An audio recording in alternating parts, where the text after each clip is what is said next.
जीवा मुक्ता भवन्ति।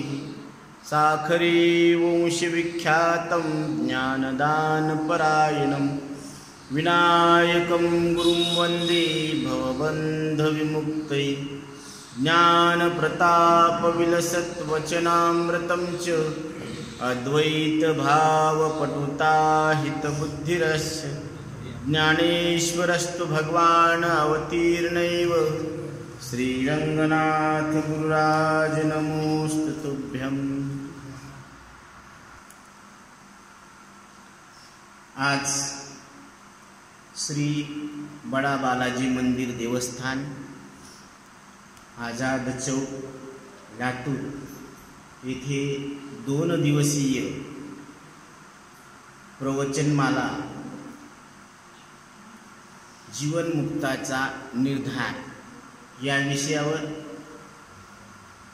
आयोजित केलेले आहे। या आयोजनाचं मुख्य कारण हरिभक्तपरायण पार्वतीबाई जगन्नाथजी वर्मा वय 95 वर्ष यांच्या पुण्यतिथी निमित्त हा कार्यक्रम आयोजित केलेला आहे। यांच्या पश्चात या परिवारामध्ये, कारण हा परिवार सांप्रदायिक वारकरी संप्रदायाचे संस्कार जोपासना करणारा आणि त्याची परंपरा, ते संस्कार या माध्यमातून जोपासण्यात आलेले आहेत। यांच्या पश्चात या परिवारामध्ये घनश्यामदासजी यांना 2 पुत्र आहेत। घनश्यामदासजी मोठे आहेत, त्यांना 2 मुलं आहेत आणि राधेश्यामजी यांना 4 पुत्र आहेत। डॉक्टर राम आणि डॉक्टर श्याम हे त्यांचे 2 मुलं आहेत आणि नीरज, सूरज, बिरजू आणि मंजित फार म्हणजे विनोदी शैलीतून नाव वाटतं मला। मंजित शब्दाचा एक अर्थ असाही होतो की ज्यानं आपलं मन जिंकलेलं आहे। आता त्यानं मन जिंकलं का नाही माहीत नाही, पण मंजित शब्दाचा अर्थ काय होतो?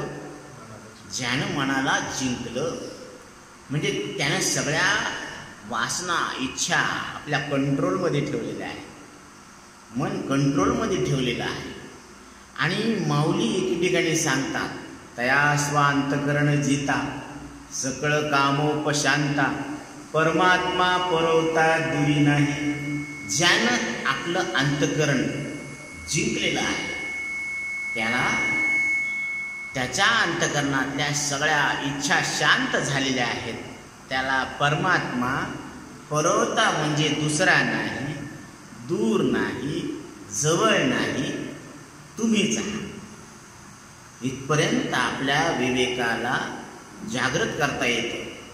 म्हणून प्रत्येकानं ह्या गोष्टी लक्षात ठेवायला पाहिजे। तर वारकरी संप्रदायाच्या हा जगाच्या पाठीवर श्रेष्ठ संप्रदाय आहे। का? कारण माऊली सांगतात, श्रवणाची निमिसे बैसावे येऊनी साम्राज्य भुवनी सुखी नांदे।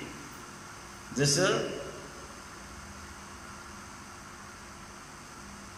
असं उदाहरण देण्यात येतं की ज्यावेळेस नामदेवराय भगवंताला, श्री विठ्ठलाला नैवेद्य खाऊ घालायचे, तर त्यांनी खीर केली होती। ती खीराची वाटी, ते पुत्र आलं आणि ती खीराची वाटी घेऊन पळून गेलं। तर नामदेवराय त्यांच्या मागं तुपाची वाटी घेऊन फिरायला लागले।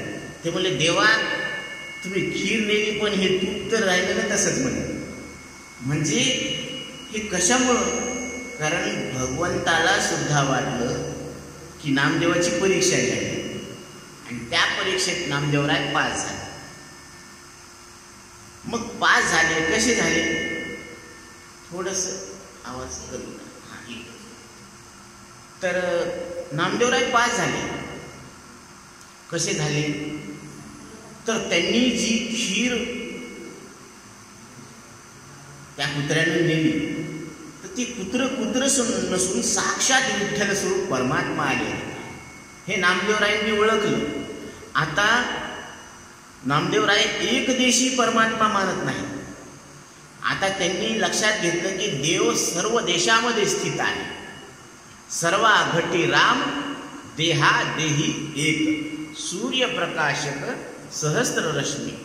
जसं एकाच सूर्याचे हजारो किरण आहेत आणि हजारो किरणांचं ऐक्य एका सूर्याशी आहे, तसं हजारो रूप जरी असले तरी ते एक विठ्ठल स्वरूप आहे. कारण एका जनार्दनी एकपणे उभा चैतन्याची शोभा शोभत असे. नाथ महाराज सध्या सांगतात की ही संपूर्ण सृष्टीमध्ये जीव रूपानं, जड रूपानं, देव रूपानं ही जी शोभा आहे ती एका चैतन्याची शोभा आहे. म्हणून हे सगळं देवरूप आहे. जे काही आपल्याला दिसायला लागलं ते इंद्रियाद्वारे अंतःकरणात, आणि इंद्रिया वाचून अंतःकरणामध्ये जे अनुभवाला यायलं ते काय आहे? विठ्ठल स्वरूप परमात्मा आहे. म्हणून आजींचं वय 95 वर्ष होतं. त्यांनी आयुष्यभर वारकरी संप्रदायाचे भजन पूजन भजनं गायलेले आहे. बालपणातच मालकांचा साथ सुटल्यानंतर लहान लहान लेकरांना घेऊन आजी राहायच्या. किती दुःख भोगले, काय कष्ट सहन केले त्या आईच्या अंतःकरणालाच माहिती. पण प्रतिकूल परिस्थितीवर मात करण्याची ताकद, एक शक्ती वारकरी संप्रदायामध्ये अशी ताकद आहे की प्रतिकूल परिस्थितीवर मात करण्याची शक्ती आपोआप जागृत होते आणि त्या परिस्थितीला मात करून तो पुढे निघून जातो. म्हणून काय सांगितलेलं आहे? मागे पुढे उभा राहे सांभाळी, आलिया आघात निवार. जीवनामध्ये किती जरी संकट आले तरी त्या संकटातून पार पाडणारा श्री विठ्ठल परमात्मा आपल्या पाठीशी आहे. म्हणून भेण्याची काही कारण नाही, भ्यायसारखं काहीच नाही. म्हणून या कार्यक्रमामध्ये आपण सगळे उपस्थित झाला आहात. तर आपला विषय आहे जीवनमुक्ताचा निर्धार. तर माऊली या ठिकाणी सांगतात, जे मुक्ता ते निर्धारिता, लाभे आपलीच मुक्तता, जैसे दीपे दिसे पाहता निज वस्तू. जसं आपण लाईट गेली किंवा अंधाऱ्या खोलीमध्ये दिवा लावतो. का लावतो दिवा? कारण आपल्याला जी वस्तू पाहिजे ती पाहायची असते डोळ्यात आणि ती पाहण्यासाठी आपण दिवा लावतो. मग दिव्याच्या प्रकाशामध्ये पाहिजे ती वस्तू आपल्याला सापडते. तसं माऊली सांगतात, जैसे जय मुक्ता ते निर्धारिता.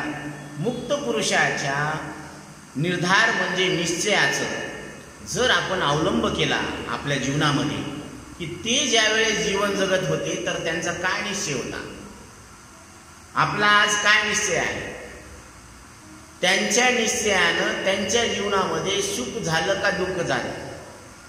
आणि आज आपण जे प्रत्येक जण जीवन जगत आहोत ते जीवन जगत असताना आपला काय निश्चय आहे आणि त्या निश्चयाचे परिणाम आपल्याला काय मिळत आहे हे आपण शांत मनानं विचार करायला पाहिजे. की आज आपल्याला जे दुःख आहे ते कशामुळे आहे. आता कोणाला दुःख असू शकतं, कोणाला सुख असू शकतं.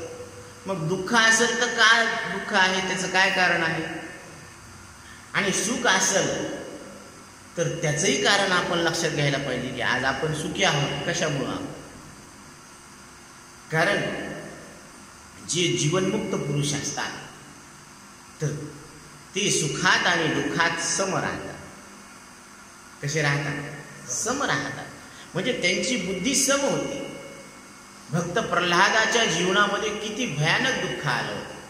त्यांना तर उंच कड्यावरून फेकण्यात आलं. तेलाच्या उकळत्या कढईमध्ये त्यांना टाकण्यात आलं की कसं तरी मरावं म्हणून. त्यांना विष प्राशन करायला देण्यात आलं. जे असं मदोन्मत्त हत्ती आहे त्या हत्तीच्या पायाखाली तुडवण्यात आलं. कोणाला? भक्त प्रल्हादाला. तरी सुद्धा हे बालक मरतच नाही याचं आश्चर्य वाटू लागलं. म्हणून हिरण्यकश्यपूनं सगळे प्रयत्न केले, साम दाम दंड सगळं करून पाहिलं, तरी पण हा बालक मरत नाही. मग काय कारण असेल? शेवटी त्या बालकाला त्यानं बोलावलं आणि त्याने प्रश्न विचारला, तू ज्या नारायणाचा रात्रंदिवस उच्चार करतो तो नारायण आहे तरी कुठं? त्यावेळेस भक्त प्रल्हाद सांगतात, माझा नारायण कुठं नाही. तरी हे असे खांब होती तिथे. तर ते म्हणजे ह्या कोरड्या काष्टामध्ये आहे का? तर नारायण, आता भक्त प्रल्हाद सांगितलं हो आहे. मग त्या खांबावर त्यांनी लाथ मारली आणि लाथ मारल्याबरोबर त्याच्यातून नरसिंह अवतार प्रगट झाला. नारायणानंच ते अवतार धारण केलं होतं. हे संपूर्ण शरीर मानवाचं आणि हे मुख सिंहाचं. अशा भयानक रूप होतं, अति अक्राळ विक्राळ असं रूप होतं. आणि त्यावेळेस भगवंतानं त्याच्यासोबत गदा प्रहार केला, मुष्टीप्रहार, युद्ध झालं. आणि त्या युद्धामध्ये भगवंतानं हिरण्यकश्यपूला असं फरफटत नेलं आणि त्या दरवाजाच्या उंबरठ्यावर त्याला आडवं घेऊन असे बसले.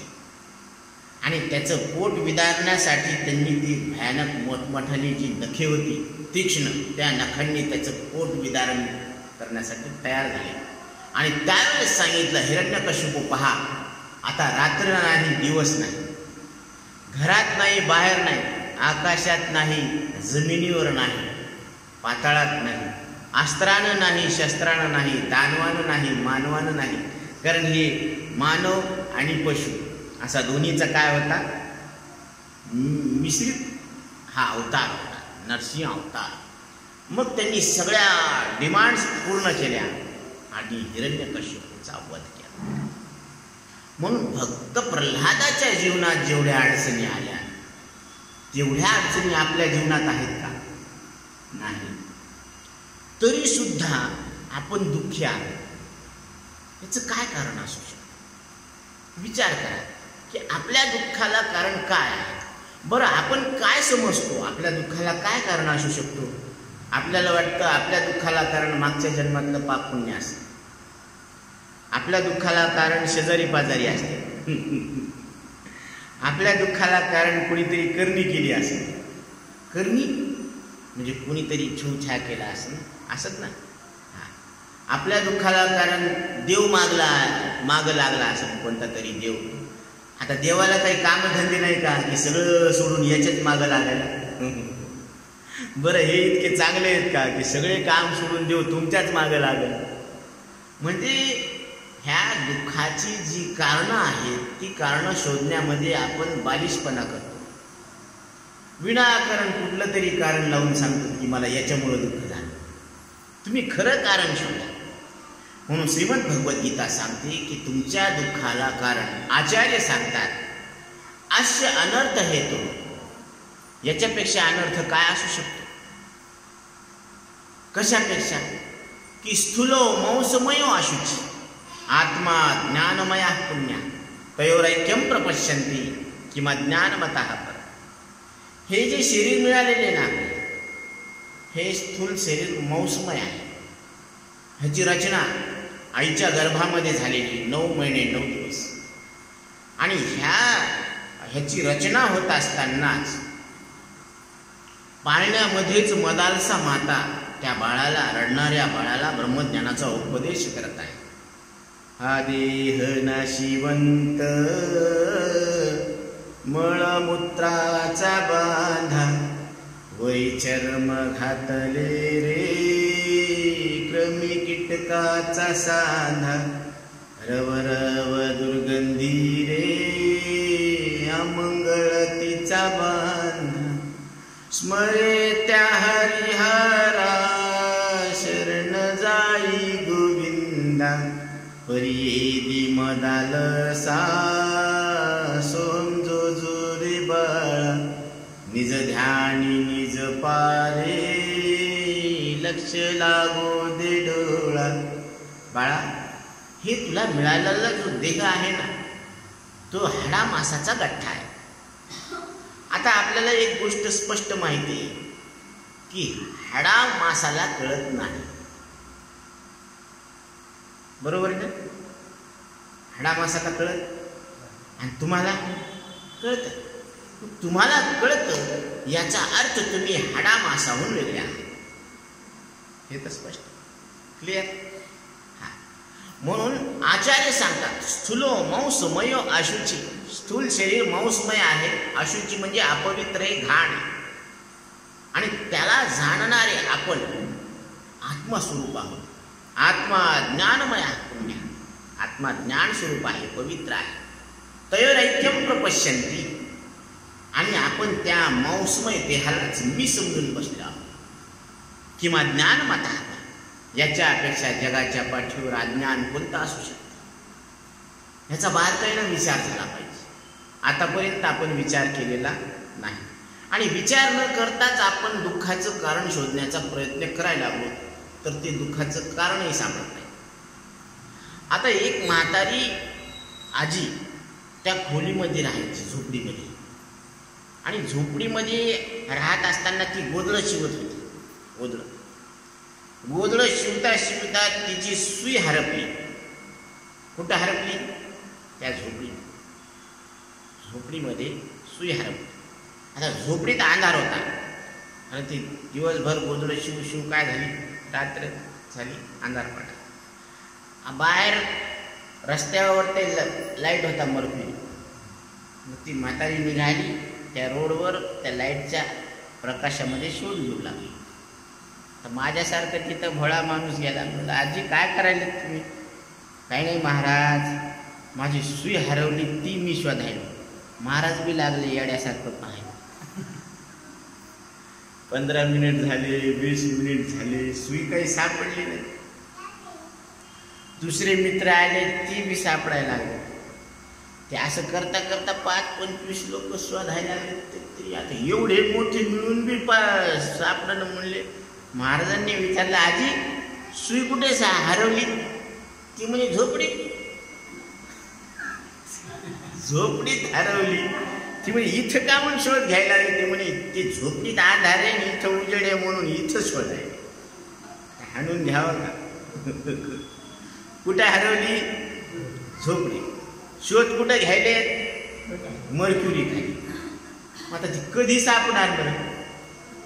तसं कबीरदास सांगतात की कस्तुरी छिपे कुंडल में मृग ढूंढे बनमा वैसे घट घट में हे राम दुनिया जानत नाही. राम हृदयामध्ये आहे, आत्ता आहे, इथं आहे, हृदयात प्रगट आहे आणि ते राम तुम्ही आहे.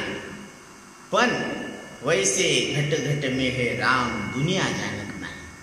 कारण जसं कस्तुरी ही हरणाच्या पोटात असते पण त्याला वास समोरून येत असतो तर त्याला वाटतं की कस्तुरी कुठंतरी पुढं असेल म्हणून ते पुढं पुढं धाव घेतो.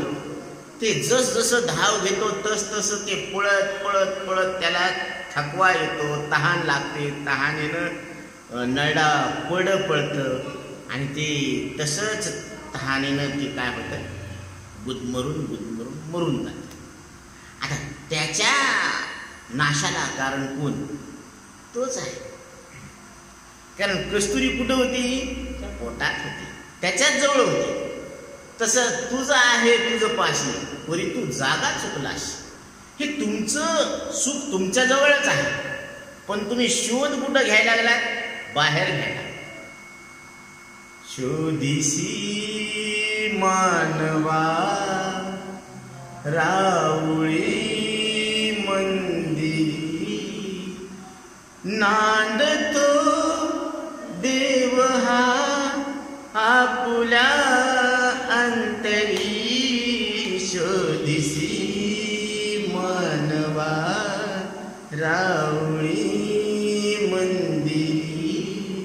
आपण शोध प्रत्येक मंदिरात जाऊन घ्यायला लागलो. इथं देवासन, तिथं देवासन, तिथं देवासन.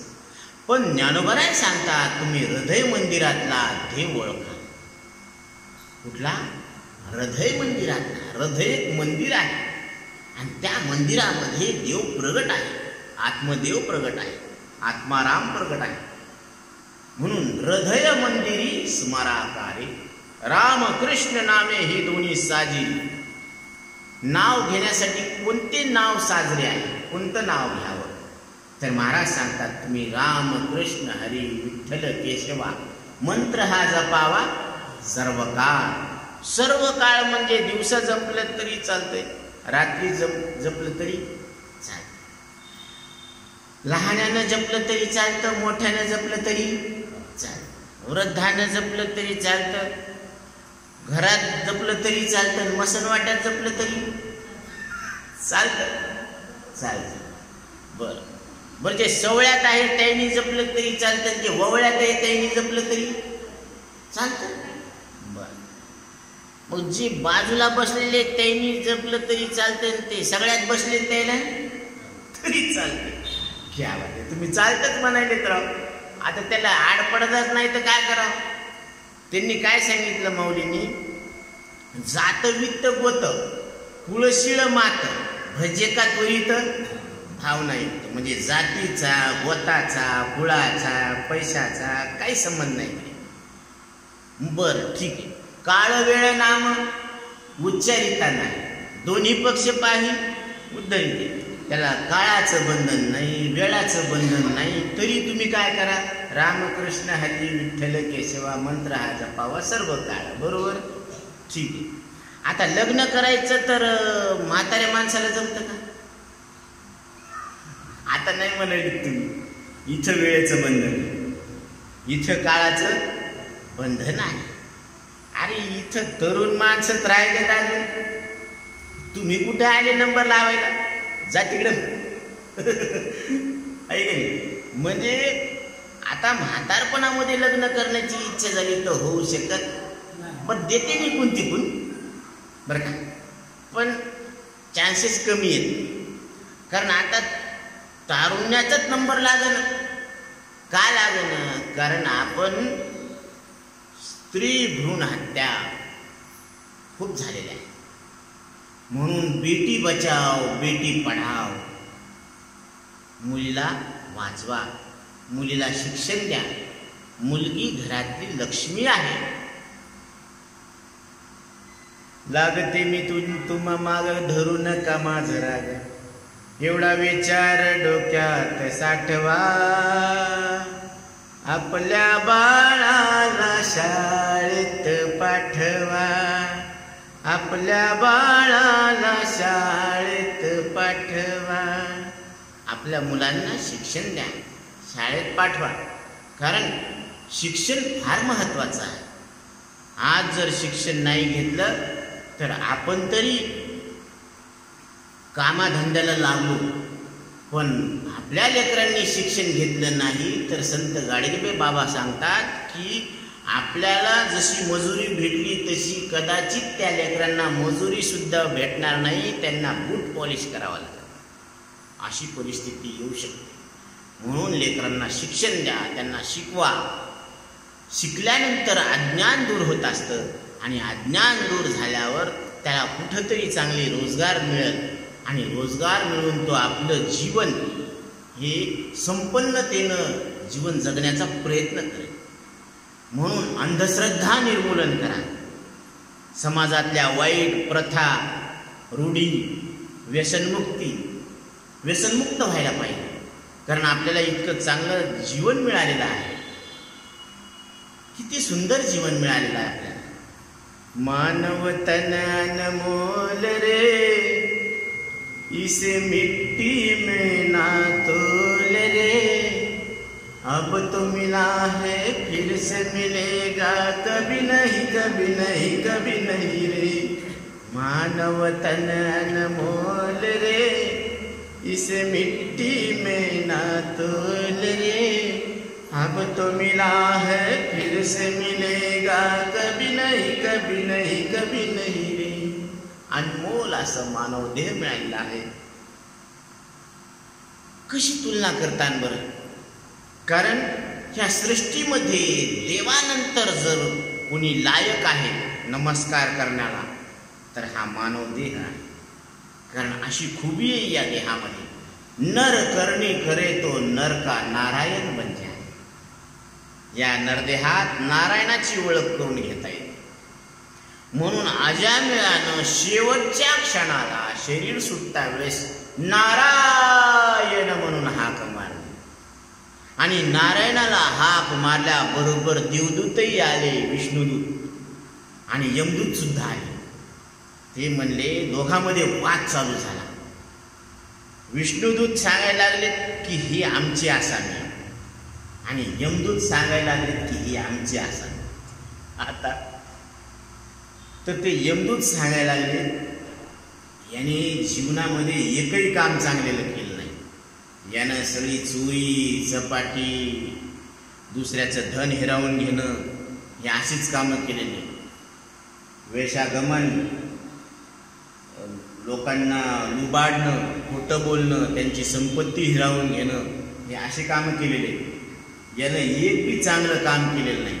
म्हणून ही आसामी आमची आहे.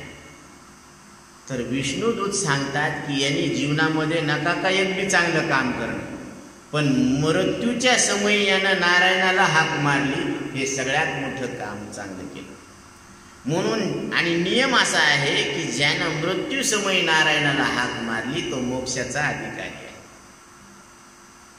यम यम वापी स्मरण भावम त्यजत्यन्ते कलेवरम. जो जो हे शरीर सुटतात असताना माझं नाव घेईल, माझ्या नावाचा टाहो पडेल, त्याला मोक्ष प्राप्त होईल, हे भगवंताचं वचन आहे. म्हणून त्याने नारायण हाक मारली. तरी त्याच्यावर काय सांगायला लागले यमाचे दूत, अरे त्यानं नारायणाला हाक नाही मारली, मग त्याच्या मुलाचं नाव नारायण आहे, त्याला हाक मारली. तिथं सुद्धा विष्णुदूतांनी काय युक्तिवाद लढवला की ते म्हणे याच्या पोराचं नाव नारायण ठेवण्याच्या आधी हे आधी कोणाचं नाव होतं? श्रीहरी विष्णूचं. मग यानं या डायरेक्ट कोणाला हाक मारली? श्रीहरी विष्णूला. म्हणून ते मोक्षाचे अधिकारी. अशा पद्धतीनं त्यांच्यातला वाद संपला आणि त्या अजामिळाला मोक्षाची प्राप्ती झाली. पण कधी? शेवटच्या क्षणाला नारायणाला हाक मारली. बरोबर. मग आपल्याला शरीर कधी सुटणार आहे माहिती का? बरं, शरीर सुटताना नारायणाचंच नाव आपल्या वाणीला येईल का? आहे का गॅरंटी आपल्याला? बरं, आपल्या शरीर वाणीला नारायणाचं नाव आलं तर ठीक आहे, नाही आलं तर? नाही आलं तर? कारण येणं आवश्यक. ते म्हणले हो ठीक आहे, समजा आपण जन्मल्यापासून तर मरूस तर नाही घेतलं तरी चालतं. ते म्हण ठीक आहे, पण शेवटच्या क्षणाला मी घेईन. बरं, तुम्ही घेताना याची काही गॅरंटी? हा, गॅरंटी असली तर चलू द्या बाबा, पण गॅरंटी नसल्यावर? कारण इथं शास्त्र काय सांगायला लागलं? क्षणभंगूर नाही भरवसा, वारे सावध तोडा माया आशा, काही न चले मग गळा पडेल फासा, पुढे हुशार थोर आहे वळसा. पाण्यावरचा बुडबुड कधी फुटून काही सांगता येतं का? नाही सांगता. तसं हे शरीर, कोणाचं शरीर कधी सुटन, कुठं सुटन, कसं सुटन, हे काही सांगता येतं? नाही सांगता. आता झाडाचं पान आहे, ते वाळलं, देठापासून सुटलं. आता ते तिथून सुटलं, आता ते कुठं पडन, कसं पडन, सोयीचं पडन का उलटं पडन, नालीवर पडन का पिंडीवर पडन, काही सांगता येतं? काही सांगता येत नाही. तसं हे शरीर सुटणार आहे हे निश्चित आहे. मग हे शरीर सुटण्याच्या आत आपल्याला नारायणाची प्राप्ती करून घ्यायला पाहिजे. आपुला तो एक देव करून घ्यावा, तेने बिन जीवा सुख नोहे. आपुला तो एक देव करून घ्यावा, आपलासा करून घ्यायला पाहिजे. देव आपलासा करून घ्यायला पाहिजे. कारण देव आपलासा करून घेतल्यानंतर काय होत असतं? देव आपलासा करून घेतल्यानंतर आपल्या ठिकाणी जे दुःख आहे त्या दुःखाची निवृत्ती होत असते. आता कोणाला गरिबीचं दुःख आहे, कोणाला मुलगा नसल्याचं दुःख आहे, कोणाला मुलगा आहे पण महाराज नोकरीच नाही आहे त्याचं दुःख आहे, कोणाला सून नसल्याचं दुःख आहे, कोणाला घर नसल्याचं दुःख आहे. मग असे प्रत्येकाचे वेगवेगळे काय आहे दुःख आहे. पण ह्या दुःखाचं कारण मात्र एक आहे. जसं आता पायामध्ये काटा खुडला, पायामध्ये काटा खुडला तर ते काटा काढावा लागेल आणि ते काटा पुरं खुडून फेकून द्यावा लागेल किंवा जाळून टाकावं लागेल. आता भरपूर काटे आहेत तिथे, मग ते काटेच खुडत बसावं का? तिथं धामुके सुद्धा आहे आणि ते धामुके जर पाऊस पडला तर भरपूर काटे तयार होतात त्याला.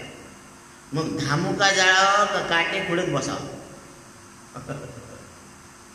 धामुका जाळल्यात शांत.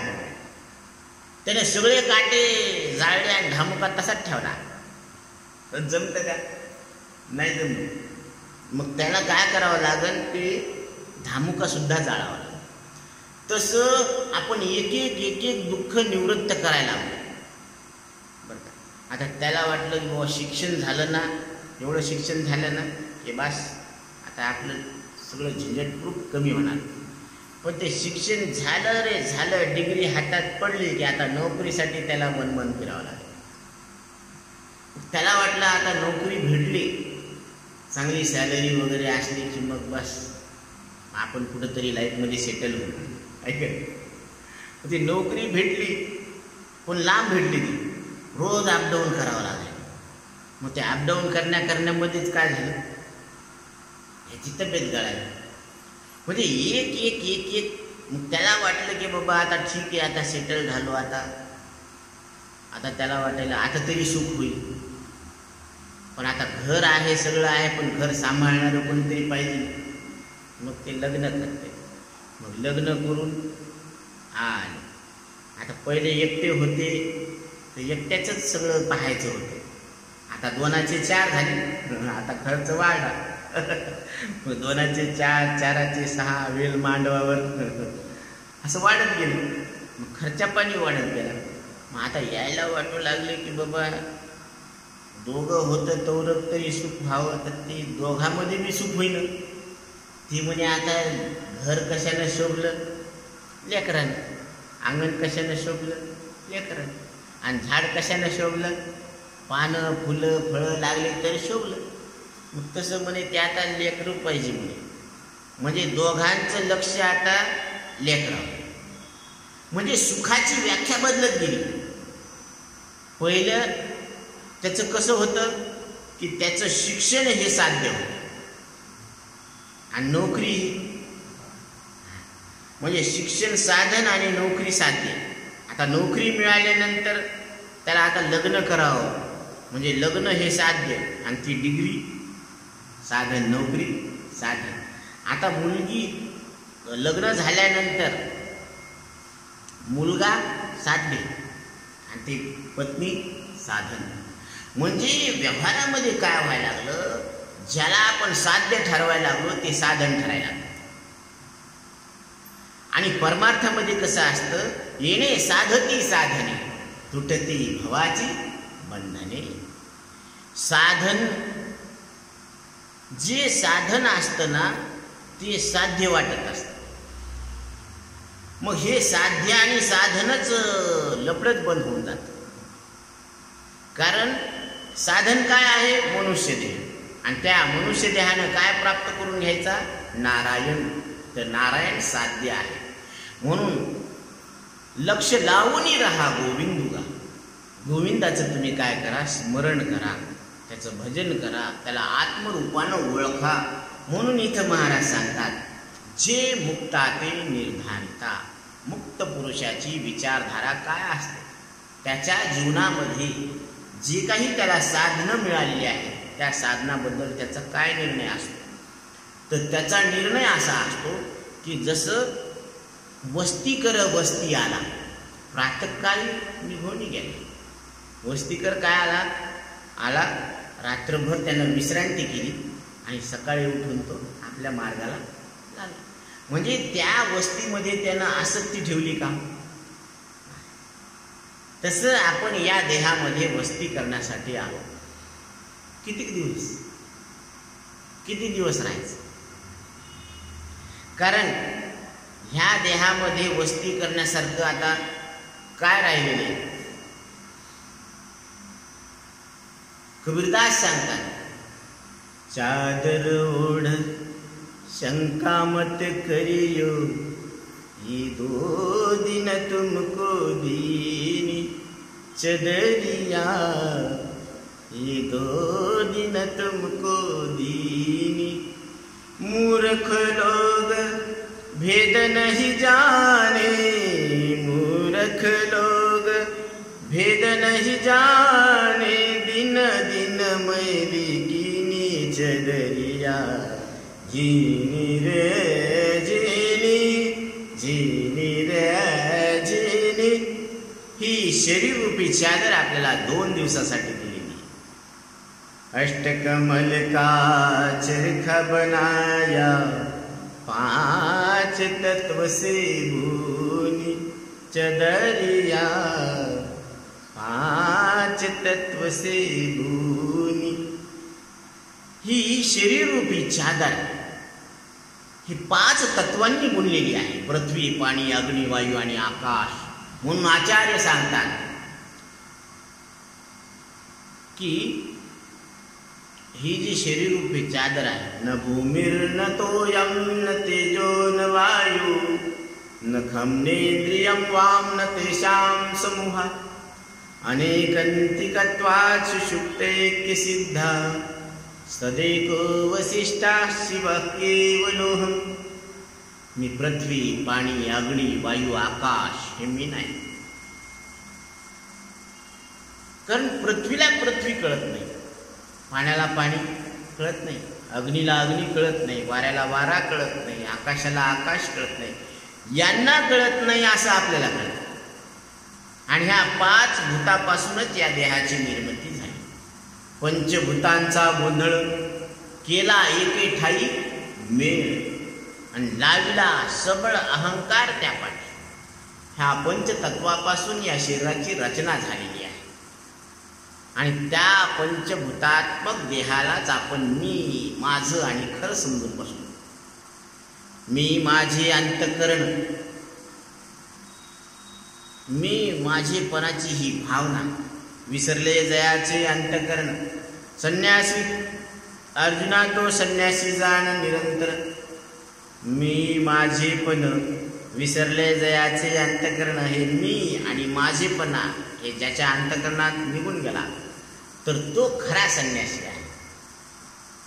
नाहीतरी एक बाबा आले एका घरासमोर, ओम भवती भिक्षाम देहि, भिक्षा दे माई.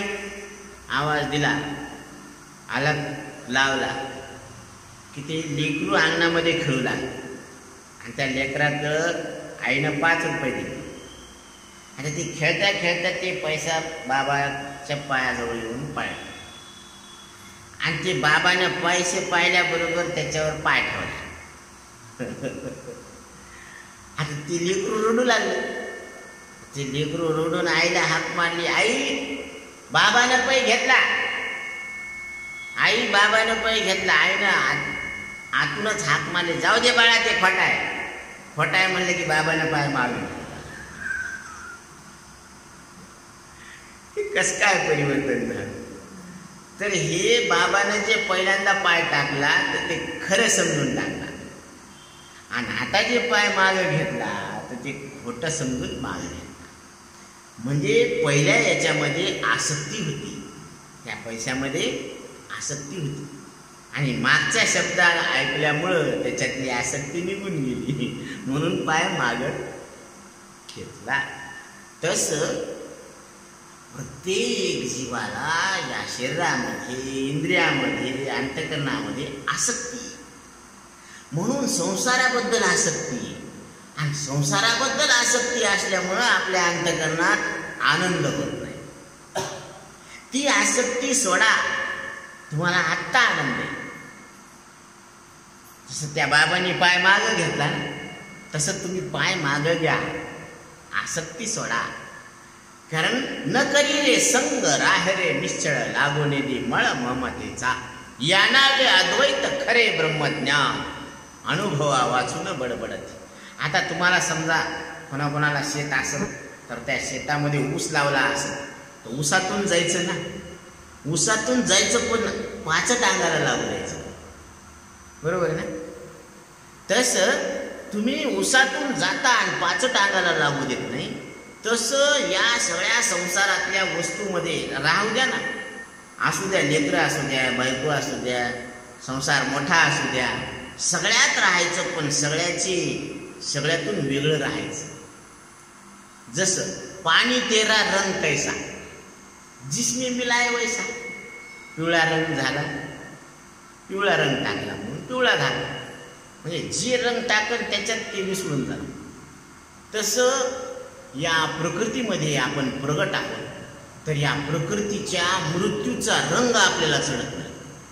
बघा आता, जसं अविनाशी तु तद्विधी येन सर्वमिदं ततम. आता कोणालाच मरण आवडत नाही, मरण कोणालाच आवडत नसतं. आणि हीच गोष्ट आचार्य सांगतात, ज्ञानोबराय सांगतात, नाथ महाराज सांगतात, जगद्गुरु तुकोबराय सांगतात. ते काय म्हणतात, जन्म नाही रे आणिक तुका म्हणे माझी भाव. जगद्गुरु तुकोबराय सांगतात की तुम्हाला जन्म नाही, तुम्ही न जन्मलेले परमात्मा आहात. आता तुमचा जन्मच झाला नाही म्हणजे तुम्ही अजन्म आहात. आणि हेच वर्णन तुमचं श्रीमद भगवद्गीता करा. अजो नित्य शाश्वतो अयं पुराणो नायं हन्ति न हन्यते हन्यमाने शरीरे. तुम्ही आत्ता इथं न जन्मलेले परमात्मा आहे असं कोण सांगायला लागलं? श्रीमद भगवद्गीता सांग. आणि आई काय सांगते, तू माझं सोनूलय झकुलय. मग आई सांगायला लागली ते खरंय, बरंय, सोपंय का आपल्याला आवडतं का? जगद्गुरु तुकोबराय सांगायला लागले की तुम्ही न जन्मलेले परमात्मा आहात. मग ते खरंय, बरंय, सोपंय, ते आवडतं. कारण एक गोष्ट क्लिअर आहे, जगद्गुरु तुकोबराय कधी खोटं बोलणार नाही याची गॅरंटी आपण घेतो. आणि आपण कधी खरं बोलणार नाही याची बी गॅरंटी आपण घेतो. आलं लक्षात? नाही, आपण कधी खरं बोलतो का याची गॅरंटी आपण घेत नाही. आपण कधीच खरं बोलत नाही याची गॅरंटी घेतो आपण. पण तुकोबराय कधी खोटं बोलणार नाही याची गॅरंटी आपण घेतो. आणि आपण कधी खरं बोलत नाही याची बी गॅरंटी आपण घेतो. कारण पावली खोटं बोलायलाच नाही. आता तुम्ही एक 15 वर्षापूर्वी मी म्हणत होते की मी बालक, बरोबर? आता म्हणा बरं मी बालक, म्हणता येतं का? नाही. तुम्ही म्हणतात मी तरुण आहे, आता तुम्ही तरुण म्हणायला लागले. या वयात आल्यावर तुम्ही म्हणतात मी वृद्ध आहे. म्हणजे तुमचंच बोलणं, तुमच्या वाणीतून खंडन व्हायलं का नाही? तुमच्याच बोलण्यानं तुमचंच बोलणं खंडन व्हायलं. याला शास्त्रामध्ये व्याघात दोष म्हणतात. तुम्ही तुमच्या बोलण्यावर कॉन्स्टंट राहीलच ना. एक तत्व आहे का तुमचं? घटक्यात असं बोलायला तर घटक्यात तसं बोलायला. मग तुमचं काय म्हणून खरं समजावं? आणि जगद्गुरु तुकोबरायांनी 750 वर्षापूर्वी सांगितलं, अमरहा अमरहा हरे की पहा कोटे, न मना देह माझा ऐसा मग भरवसा कळे. तुम्ही अमृत स्वरूप परमात्मा आहात, तुम्हाला मरण नाही. तुम्ही न मरणारे आहात. बरं खरं सांगा, आपल्या हृदयावर हात ठेवून तुम्हाला मरणं आवडतं का न मरणं आवडतं? एकदा बोला तोंडाने, काय आवडतं तुम्हाला? मरण आवडतं? जोपर्यंत तुम्ही बोलत नाही तोपर्यंत विषय पुढे जायचं नाही. बाबा तुम्हाला मरण आवडतं का? नाही. क्या बाबा बोलले बरं का, खरं बोलले. बाबा तुम्हाला मरण आवडतं? तुम्हाला मरण आवडतं का? बाबाला ऐकू येतं नाही. मरण कोणाला आवडत नाही. बरं न मरणं प्रत्येकाला आवडतं. न मरणं म्हणजे कसं? आता आपली इच्छा कशी प्रगट करतो आपण? 4 दिवस आपण अजून राहावं, आपण 4 दिवस अजून राहावं. म्हणजे 4 दिवस कशामुळे राहावं?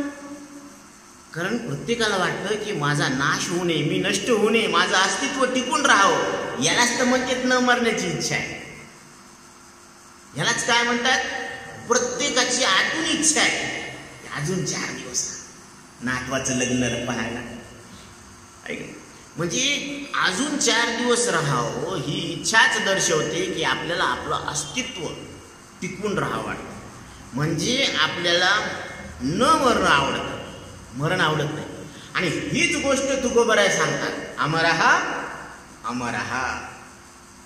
ह्या बोलण्यातलं गांभीर्य लक्षात घ्या. आता तुकोबराय सांगायला लागले की तुम्हाला मरण नाही, आणि आपण स्वतःला समजायला लागलो की आपण मरणारे आहोत.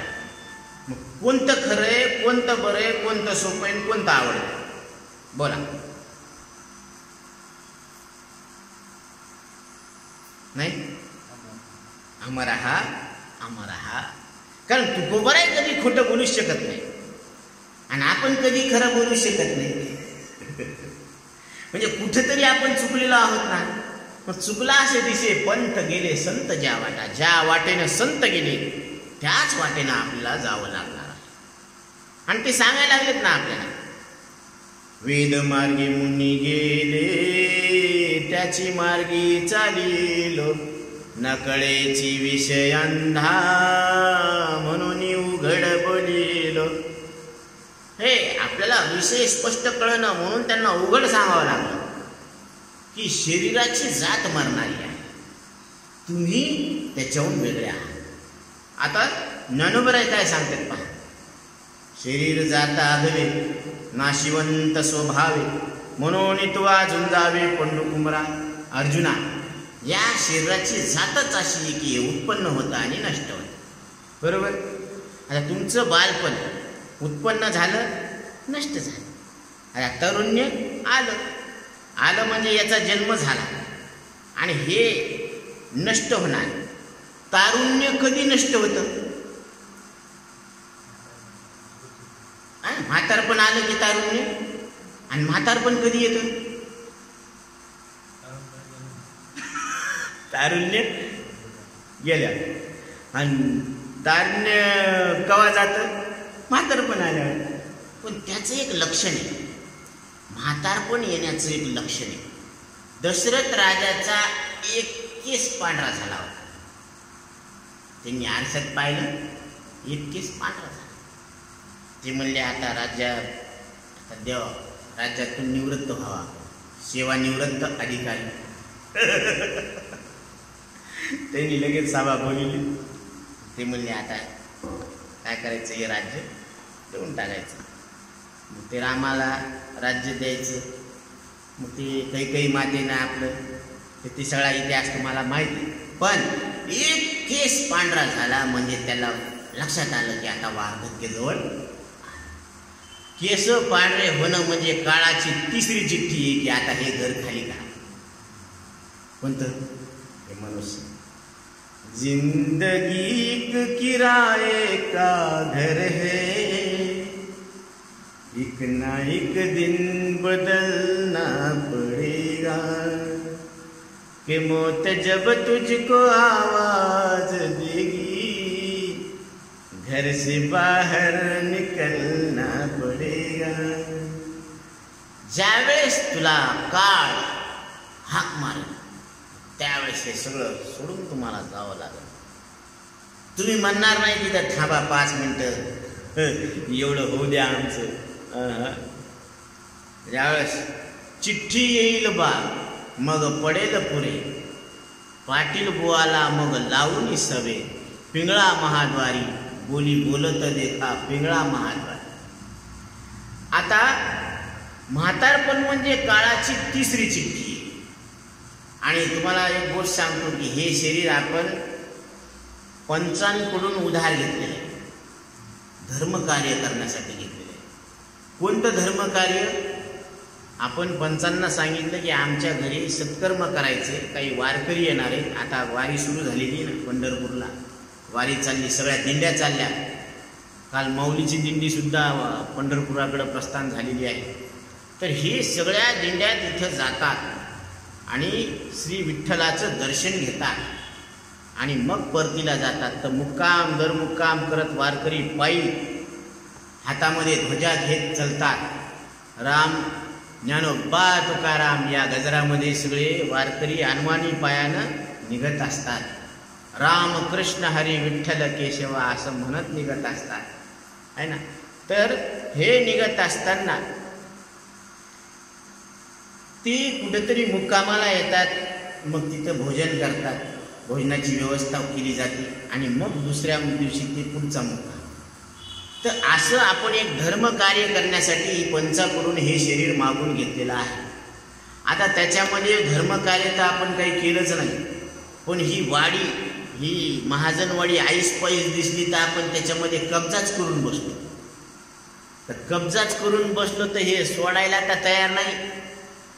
पण जे काम करायचं ते बी विसरून गेलो.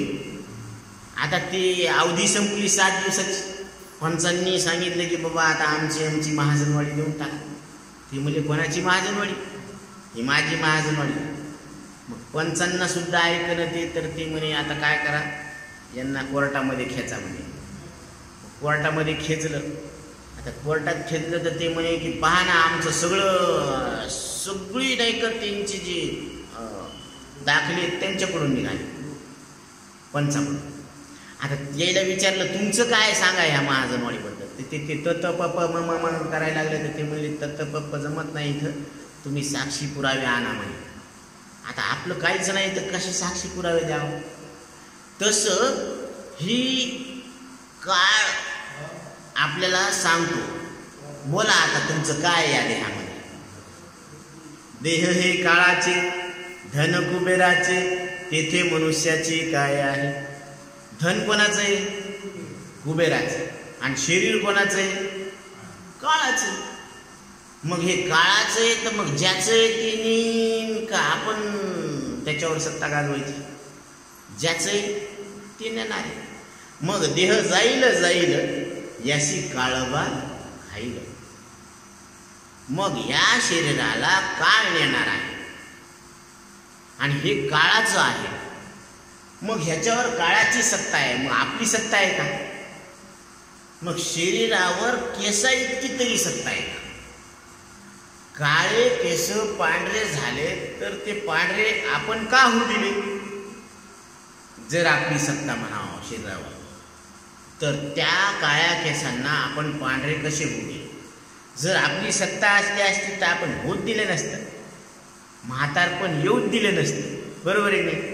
पण ज्यार ती म्हातारपण येतं आवडत नसताना, कारण आपल्याला रोग आवडत नाही, म्हातारपण आवडत नाही आणि मरण आवडत नाही. आणि हे तर तिन्ही आल्याशिवाय राहत नाही. तिन्ही आल्याशिवाय राहत नाही. म्हणून याच्यावर आपली सत्ता नाही. म्हणून ह्याच्यावर आपली सत्ता नसल्यामुळं हे आपलं नाही. आणि याला सोडून मरण नाही. फार महत्वाचा मुद्दा आहे बरं. शरीराला सोडून मरण नाही आणि याला सोडून तुम्ही झोपीचा अनुभव घेता. झोपीचा अनुभव घेता म्हणजे तुम्ही शरीराला सोडून झोपीचा अनुभव घेता. आणि शरीराला सोडून असणं म्हणजे मरणाला सोडून असणं.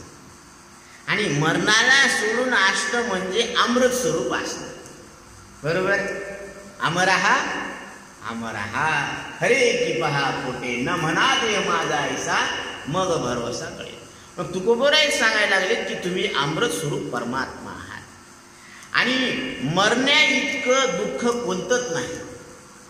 खरं सांगा, एका माणसाला सजा झाली, सजा, तर त्याला सांगितलं की तुला महिनाभर वाळले कुटके खावा लागला, महिनाभर वाळले कुटके, आणि मग तुला मस्त राजमहालामध्ये आयुष्यभर तुला सगळ्या सुखसोयी उपलब्ध करून देतात.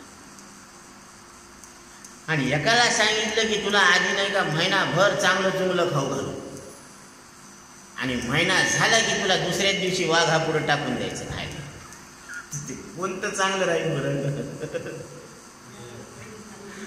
पण लक्षात यायला ना की एकाला सांगितलं की महिनाभर वाळले कुटके खाऊ घालायचे त्याला, आणि बाकीचं पुढचे आयुष्य त्याला जे आवडन ते मागितलं तर देण्यात येईल, सगळ्या सुखसोयी.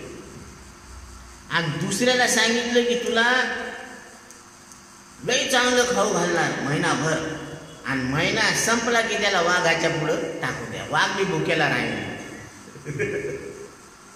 कोणतं कोणाला चांगलं वाटतं? ते म्हणेन जाऊ द्या, महिनाभर काम करून वाळले कुटके खाऊन का होईना, पण पुढचं जीवन कसं आहे, मस्त मजेशीर आरामशीर काढू महिना कस तरी, है ना. तसं आज आपण जे चिंतन करायलो या घडीला, हे थोडंसं आपल्याला जड वाटत असेल, काही नवीन वाटत असेल, काही शब्द नवीन आपल्याला ऐकायला भेटत असतील, पण ह्या ज्या युक्त्या आहेत ना, ह्या आपल्याला 184 जन्म मृत्यूच्या दुःखातून पार पाडणाऱ्या. आपल्याला वाटत असतं की हे जे जीवन मिळालं, तर हे जीवन किती काय, हे जीवन किती वर्षाचं आहे माहिती आहे? काही कवा संपणार आहे माहिती? काहीच माहित नाही. सामा है 100 बरस का, कुल की खबर नाही. सामान किती आहे आणि पल की खबर नाही. कारण हे शरीर कधी फुटन काही सांगता येत, क्षणभंगूर नाही भरवसा. पाण्यावरचा बुडबुडा कधी फुटन काही सांगता येत नाही. पण ह्या विनाशी व्यवस्थेमध्ये आपण अविनाश परमात्मा आहोत असं कळून घेण्याची इथं सोय आहे. आणि हे ज्ञान नाही कोठे. स्वर्गीचे अमर इच्छिता ती देवा, मृत्यूलोकी व्हावा जन्म आम्हा. स्वर्गातले देव, दिव्य देहधारी जीव सुद्धा, ते देव सुद्धा या देहाची अपेक्षा करायला. का करायला? कारण त्यांना माहिती आहे की देवाचं भजन या शरीरात घडतं, बाकीच्या देहात घडत नाही. त्या देहामध्ये तुम्हाला सांगतो त्याचा वास येत नाही, घामाचा वास येत नाही, त्यात लघवी नाही, संडास नाही, काय नाही. इतके पवित्र देह आहेत, सुगंधित देह आहेत, चिंतामणीच्या सडका आहेत चालायला. असे चलता चलता तुम्ही जे चिंतन करताना तसं होते. तिथं कल्पवृक्ष असते, तर त्या कल्पतरूच्या झाडाखाली जे बसन आणि जी कल्पना करतात तर तशी पुरी होती. आता एक जण असंच कल्पतरूच्या झाडाखाली बसला, पण त्याला माहीतच नाही की आपण कोण्या झाडाखाली बसलो. जे म्हणलं दिवसभर उन्हाळ्याचे दिवस होते, काम करू करू प्रवास करू करू थकलं. ते म्हणले की गार पाणी असलं असतं तर बरं झालं असतं, की लगेच पाण्याचा ग्लास आला, ते पाणी पिलं. पाणी पिलं की लगेच त्याला वाटलं आता थोडंसं जेवायला असलं असतं तर बरं झालं असतं. लगेच पंचपक्वान्नाचं ताट आलं, ते जेवण केलं मस्तपैकी. आता थोडं अंग लोळा वाटायला ना, जेवणे इथं बाज असली असती तर बरं झालं असतं. लगेच बाज आली, बाज आली, ज्यांनी थोडं अंग टाकलं, लोळू लागलं.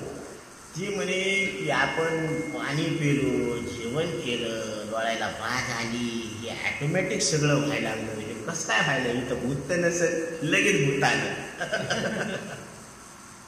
ते म्हणे आता हे आलं तर आलं, मला खाऊन तर नाही घेणार की लगेच पटकन त्यानं खाऊन टाकलं. म्हणजे काय झालं ह्याच्यामध्ये बरं? दैवयोगानं तो कल्पतरूच्या झाडाखाली बसला होता. आता बसला तर बसला, जसं जसं बोललं तसं तसं व्हायला लागलं. याचा अर्थ यानं काहीतरी लक्षात घ्यायला पाहिजे ना, काहीतरी पॉझिटिव्ह थिंकिंग तर पाहिजे ना. का नेहमीच निगेटिव्ह थिंकिंग हे माझ्याच्यानं शक्यच नाही, मला होणारच नाही, असं कशाला आली? मग त्यानं थोडंसं पॉझिटिव्ह जर थिंकिंग केलं असतं आज तो वाचला असता.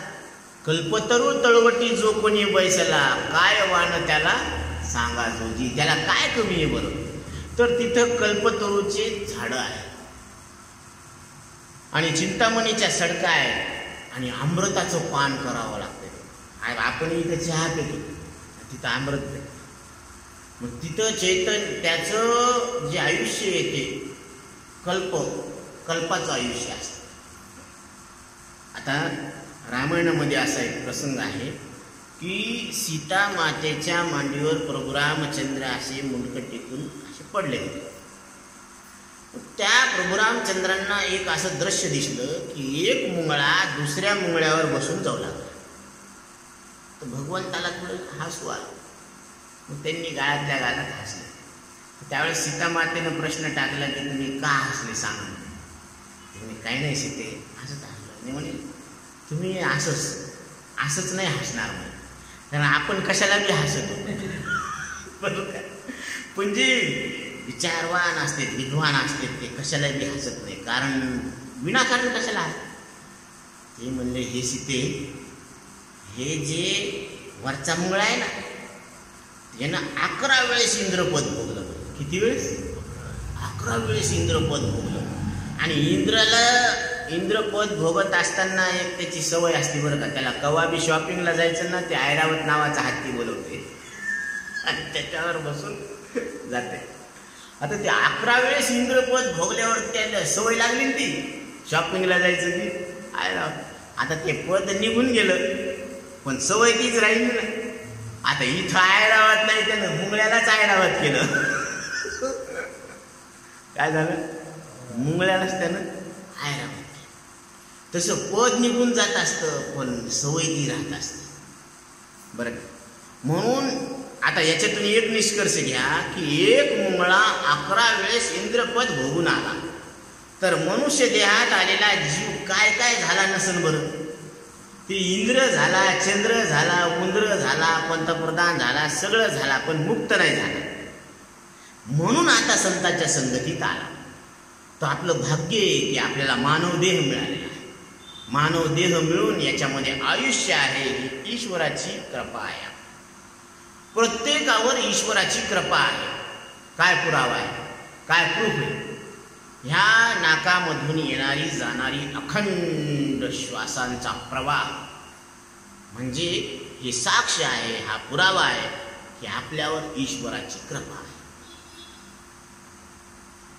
तन तंबुरा तार मन अद्भुत है ये साज, हरि के दर से बज रहा, हरि की है आवाज. तन के तंबूरे में दो, तन के तंबूरे में दो सांसों के तार बोले, जय सिया राम राम जय राधे श्याम श्याम, जय सिया राम राम जय राधे श्याम श्याम. म्हणजे हे तन म्हणजे काय आहे? तंबुरा. आणि मन म्हणजे काय आहे? याची तार आहे. तन के तंबूरे में दो सांसों के तार बोले, जय सिया राम राम जय राधे श्याम. हे जे श्वासांचे तार आहेत ना, मग लाईट बिल भरायची आपल्याला फिकर आहे का श्वास चालेल त्याची? लाईट बिल भरायची फिकर आहे म्हणून तर जातीत लाईनीत लागत. कशाला? लाईट बिल भरायला. लाईट बिल महत्वाचं वाटतं पण ह्याचं बिल येत नाही ना, म्हणून श्वासांचं सुद्धा आपल्याला मोल नाहीये बरं का. म्हणून आयुष्य जात आहे पहा, काळ जपत असे महा, स्वहिताचा घोर वहा, ध्यानी रहा श्रीहरीचे. मग शरीर महत्वाचं आहे का श्वास महत्वाचा? श्वास. मग शरीर दिसणारे आणि श्वास दिसतेत का? मग दिसणाऱ्या शरीरापेक्षा न दिसणारा श्वास महत्वाचा आहे. बरोबर आहे? सगळ्यांनी बोलायचं बरं का. म्हणजे तुमच्याकडे असंच आहे ना, दिसणाऱ्या शरीरापेक्षा न दिसणाऱ्या श्वास महत्वाचे. जसं दिसणारं फुल आहे आणि न दिसणारा सुगंध आहे. मग दिसणाऱ्या फुलापेक्षा न दिसणारा सुगंध महत्वाचा आहे, बरोबर आहे. हा, मग दिसणार, आता नाम दिसत नाही देवाचं, देवाचं नावही दिसत नाही, देवही दिसत नाही, पण आपण देवाचं नाव घेतलं की आपल्याला ती शक्ती प्राप्त होते आणि ती शक्ती आपल्याला दुःखातून पार पाडते. मग देव दिसत नाही, देवाचं नाव दिसत नाही आणि ती शक्ती दिसत नाही. मग जसं एखाद्या व्यक्तीला दारू पिण्याचा नाद असतो, मग दारू वाईट आहे आणि तिचा नाद असल्यामुळं मग त्या माणसाला बी वाईट म्हणते. मग ते वाईट आहे का? नाही, पण त्यानं संगत वाईटाची धरली म्हणून त्याला वाईट म्हणायला. तसं आपण संगत चांगल्याची धरली तर आपण चांगले नाहीत का? आपण चांगले, पण आपण संगत चांगल्याची नाही. कशाची? ह्या देहाला मी म्हणण्याची. मी देह म्हणता ब्रह्म हत्या कोटी, येऊन या पाठी थापटी ती. ह्या हाडामासाच्या देहाला आपण मी समजल्यामुळं, माझं समजल्यामुळं, खरं समजल्यामुळं त्याचं मरण आपल्याला आपलं मानावं लागेल. नाही तर खरं सांगा, आपण मरणारे आहोत का? हे तर 2 मिनिटातच गणित लागत आहे. कसं? श्रीमद भगवद्गीता सांगते, अजो नित्य शाश्वतो अयम पुराणो. अज म्हणजे न जन्मलेला. आपण कोण आहोत? न जन्मलेले परमात्मा आहोत. ही आपली वास्तविकता आहे आणि ही वास्तविकता आपल्याला श्रीमद भगवद्गीता सांगते. म्हणजे भगवान श्रीकृष्ण परमात्मा सांगतात की आपण न जन्मलेले परमात्मा आहोत. मग हीच गोष्ट ज्ञानोबराय सुद्धा सांगतात की जसं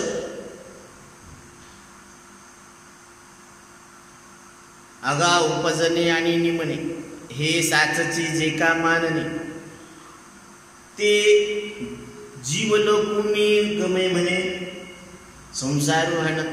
म्हणजे जन्म आणि मृत्यू हे जे चक्र दिसायला लागलं ना, तर यालाच संसार म्हटलेला आहे. आणि या संसाराच्या दुःखातून पार पडण्यासाठी आपण काय करायला पाहिजे? आपण त्या देवाचं नाव घ्यायला पाहिजे.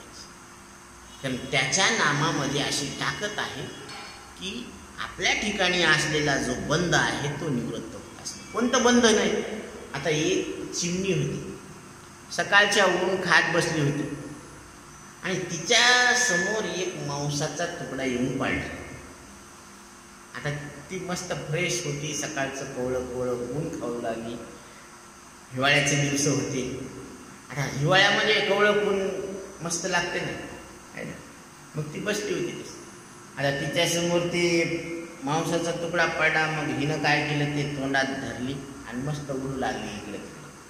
आता ते पाहून त्याच्या मागं बऱ्याच चिमण्याचा भडका आला आणि त्या तिला असं चोंच मारू लागले. असे आणि ते चोंच मारून मारून मारून रक्त बंबाळ केलं. तिला सगळीकडं छिन्न छिन्न अंग दुखायला लागलं तिला. मग तिनं ते घेऊन फिरून फिरून फिरून फिरून दमली थकली. तिनं काय केलं, ते मांसाचा तुकडा सोडून दिला आणि सोडून दिला आणि एके ठिकाणी अजून जाऊन बसली. तर ते सगळ्या फुलपाखरांचा घोळका, त्या चिमण्यांचा घोळका त्या मांसाच्या तुकड्यावर जाऊन पाडला. आता ही पाहायला लागली की ते तुकड्यावर ते पडलं. आता ही मोकळ्याला मोकळी. मग तिनं विचार केला की पहिल्यांदा आपण असंच ऊन खात बसलो होतो तेव्हा निश्चिंत होतो आणि मधातच ह्या चिमण्यांनी आपल्याला कशाला चोंच मारल्या. तो मांसाचा तुकडा आपल्या चोंचीत धरल्यामुळे. तसं आपण पहिले सुद्धा आनंदरूप होतो, काही टेन्शन नव्हतं. बालपणामध्ये कुठं काय दुःख होतं आपल्याला, त्यावेळेस देहाला मी म्हणणं नव्हतं, पण सुख होतं, आहे की नाही. त्यावेळेस विषय नव्हते पण ब्रह्मसुख. आणि आता सगळं असून आपल्याला सुख नाही म्हणजे काय? आपण या मांसाच्या तुकड्याला मी म्हणणं चालू केलं. म्हणून देह नव्हे मी हे सरे, उरला उरे विठ्ठल. आपल्याला विठ्ठलाचे दर्शन घ्यायचे ना, सगळ्याला विठ्ठलाचे दर्शन घ्यायचे. आता आपण वारीतून जायचं म्हणजे पंढरपूरला, आणि कोणाचं दर्शन घ्यायचं? विठ्ठलाचं दर्शन सरळ. मग विठ्ठलाचं दर्शन घ्यायचं तर तुकोबराय सांगायला लागले की देह नव्हे मी हे सरे उरला उरे विठ्ठल. देहाला मी म्हणणं सरलं रे सरलं की तोच कोण आहे? विठ्ठल स्वरूप परमात्मा आहे. मग अशा पद्धतीनं आपण आपली ओळख करून घेणं हे मनुष्य देहाचं लक्ष्य आहे, एम आहे. आणि ते एम पूर्ण करण्यासाठी आपण हा जो 2 दिवसीय प्रवचनरूपी सोहळा आयोजन केलेला आहे. तर यामध्ये